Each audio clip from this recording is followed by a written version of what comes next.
देखिए, धर्म परिवर्तन का जो सवाल है यह राजेंद्र गौतम का व्यक्तिगत सवाल नहीं हो सकता, यह समाज की एक मंशा है। और आज जो हम लोग हैं, हम किसी भी मैं आपको बताना चाहता हूं कि मैं राजनीतिक पार्टी आम आदमी पार्टी से जुड़ा हुआ नहीं हूं। मैं आपको ये बताना चाहता हूं कि अगर हम यहाँ खड़े हैं तो 22 प्रतिज्ञाओं के लिए यहाँ खड़े हैं। और मैं आपको ये बताना चाहता हूं कि संविधान को बचाने के लिए और बाबा साहब डॉक्टर भीमराव अम्बेडकर राजेंद्र पाल गौतम बीएसपी में जा रहे हैं क्योंकि आप तो बीएसपी का नेता हैं। देखिए, मैं बीएसपी का कार्य करता हूं, लेकिन मैं उनसे कोई भी राजनीतिक नेगोशिएशन नहीं कर रहा हूं। मैं यहाँ पर इसलिए हूं कि समाज का कोई भी व्यक्ति जब धर्म का काम करेगा, बाबा साहब का काम करेगा और संविधान का काम करेगा तो हम उसके साथ खड़े रहेंगे उसे बचाने के लिए। हाँ, नहीं, बीएसपी वाले हम सभी बीएसपी के हैं, लेकिन बीएसपी वाले तो हर समाज के मुद्दे को उठाने का काम करते हैं और उठाएंगे। पार्टी में जो SC/ST विंग है, SC/ST वाले वो नजर नहीं आ रहे। देखिए, ना तो यहाँ SC/ST विंग है, ना ही लीगल सेल है, परंतु बीएसपी के जो छोटे छोटे कार्यकर्ता है वो यहाँ पर है। और वो इसलिए है कि हम राजनीति को साइड में रखकर अपने समाज की, बाबा साहब की, संविधान की और बुद्ध की बात करते हैं, तो इस वजह से हम यहाँ पर हैं। देखिए, मंत्री साहब का जो दर्द है वो राजनीतिक बोल सकते हैं,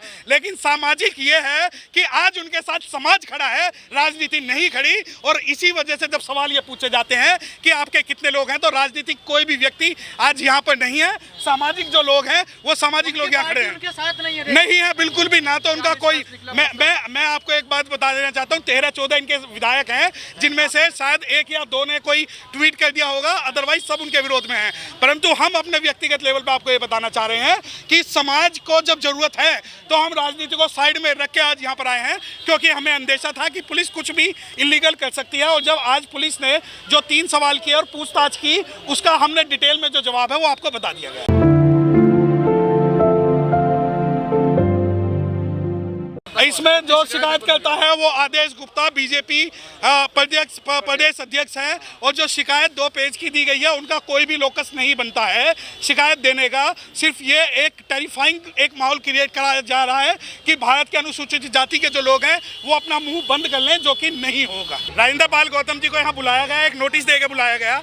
और जब हमने इस बात का ऑब्जेक्शन किया कि आपने किस प्रोविजन में नोटिस दिया है, तो उन पर इस बात का जवाब नहीं दिया गया। और उसके बाद उन्होंने 3 सवाल पूछे कि 22 प्रतिज्ञाओं की क्या प्रासंगिकता है, और ये क्या जो आपके लिए जो मेन सवाल आज का अंदर था कि क्या आपको करने के लिए ये पार्टी का आदेश आया था या नहीं आया था, ये मेन सवाल था, जिसमें राजेंद्र पाल गौतम जी ने अपने आप को बिल्कुल अलग कर लिया। और उन्होंने कहा कि ये मेरा व्यक्तिगत प्रोग्राम था और इसका पार्टी से कोई लेना देना नहीं है, जो ये अंदर जो हुआ है। और प्रासंगिक इस वजह से हुआ है कि खेलनाजी कांड होता है, दुलीना कांड होता है, झज्जर कांड होता है, मलियाना कांड होता है, लक्ष्मीपुर खीरी कांड होता है, इंदर मेघवाल कांड होता है और जितेंद्र मेघवाल कांड होते हैं। उन सभी कांडों के कारण ये इतना प्रासंगिक था जितना बाबा साहब डॉक्टर भीमराव अम्बेडकर साहब के समय में था, और जितना आज है उतना ही आज है। नहीं, देखिए, एक बात यह है कि अगर गिरफ्तारी होगी तो राजेंद्र पाल गौतम के साथ समाज के कुछ लोग भी गिरफ्तारी देंगे, जिसमें से हम भी एक हैं। क्योंकि यहाँ पर राजेंद्र पाल गौतम का सवाल नहीं है, यहाँ सवाल है 22 प्रतिज्ञाओं का और बाबा साहब का। कौन सी धाराएं हैं, कौन सी वायलेशन? देखिए, धाराएं और वायलेशन कोई नहीं है। जो जब ये धाराओं की बात करते हैं, 153A की, 153B की, 509 की, 505 की जब ये बात करते हैं, तो वो धाराएं नहीं लग सकती, क्योंकि भारत सरकार खुद ही मिनिस्ट्री ऑफ सोशल जस्टिस अपने जो राइटिंग एंड स्पीचेस जब छपवाती है तो उसमें बाबा साहब की 22 प्रतिज्ञाएं लगवाती है। उसके अलावा महाराष्ट्र गवर्नमेंट जो है चैत्य भूमि पर और दीक्षा भूमि पर 22 प्रतिज्ञाएं छपवाती है। और अगर FIR दर्ज होती है तो वो उसके अंदर गिरफ्तारी अगर होती है तो समाज का एक बहुत बड़ा तबका नहीं, शिकायतकर्ता को नहीं बुलाया गया। लेकिन मैं आपको बताना चाहता हूँ कि आज जो राजेंद्र पाल गौतम को जो नोटिस दिया गया था वो 12 बजे नोटिस दिया गया था, जबकि मीडिया में कल से ही सर्कुलेट हो गया था। और आज 12 बजे देने के बाद में 2 बजे की टाइमिंग दी गई, फिर 2 बजे से सीनियर ऑफिसर से इन्होंने डिस्कशन करके बयान नोट किए गए। और हमारा ये ऑब्जेक्शन था कि बिना FIR किए हुए आप उनको नहीं बुला सकते, तो अगर पुलिस करेगी तो कल FIR दर्ज करेगी। आदेश गुप्ता जी ने बिल्कुल, देखिए, आदेश गुप्ता ने शिकायत की है। और जो आपकी बात है, ये एक बार नहीं, उनको 50 बार बुलाएंगे, क्योंकि ये चाहते हैं कि राजेंद्र पाल गौतम के साथ साथ इस समाज का हौसला भी बुलाने से या जेल में डालने से, धमकाने से टूट जाए, तो वो हम होने नहीं देंगे। इस्तीफा लिया गया है, दबाव था फिर? देखिए, राजनीतिक सवाल के लिए राजेंद्र पाल गौतम जो है वो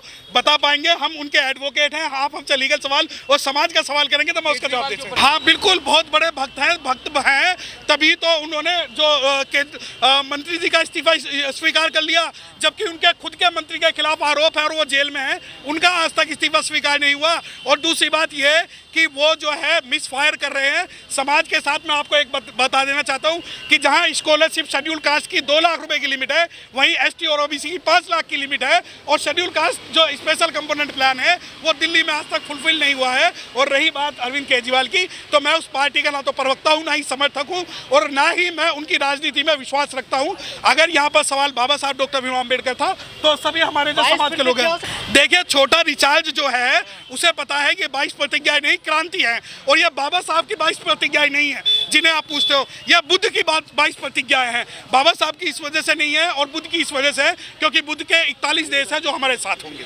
देखिए गौतम जी का तो नहीं पता, परंतु समाज में जो भी अभियान चलाएगा उसके साथ समाज तन मन धन से खड़ा रहेगा। एफआईआर होती है तो आप इसको परस्यू करेंगे लीगल? देखिए अगर एफआईआर होती है तो हम तो चाहते हैं कि इस मामले में एफआईआर दर्ज हो। हम तो चाहते हैं ताकि सुप्रीम कोर्ट तक ये डिसाइड कर दे कि इसमें भारत सरकार दोषी है या अरविंद केजरीवाल दोषी है या राजेंद्र पाल गौतम दोषी है।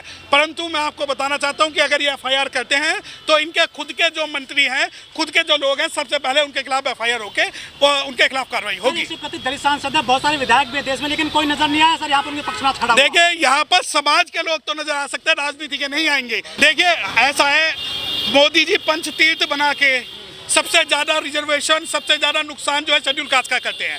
उसी प्रकार केजरीवाल साहब बाबा साहब का नाम लेके सबसे ज्यादा जो नुकसान है वो शेड्यूल कास्ट का करते हैं। उनका स्पेशल कंपोनेंट प्लान को वो फ्री बिजली फ्री पानी में दे देते हैं। उनके लिए जो भी चीजें होती हैं जो शेड्यूल कास्ट के फेवर के लिए, मैं आपको एक बात बता देना चाहता हूँ कि अभी तक schedule caste schedule tribe prevention of atrocity act के अंदर में मिलने वाली जो कंपनसेशन अमाउंट है उसको सरकार ने रिलीज तक नहीं किया है। तो ये जो घटना सर हुई है गौतम साहब के साथ में, इससे आने वाले चुनाव में क्या असर पड़ेगा, दल किधर जाएगा? देखिए ये राजेंद्र पाल गौतम ही के लिए ऐसे नहीं है जिनके साथ ये हुआ है, उनकी पार्टियों में रह के जो भी बोलेगा और बाबा साहब की बात करेगा, भगवान बुद्ध के की बात करेगा, उन सभी के साथ ऐसा ही होता है।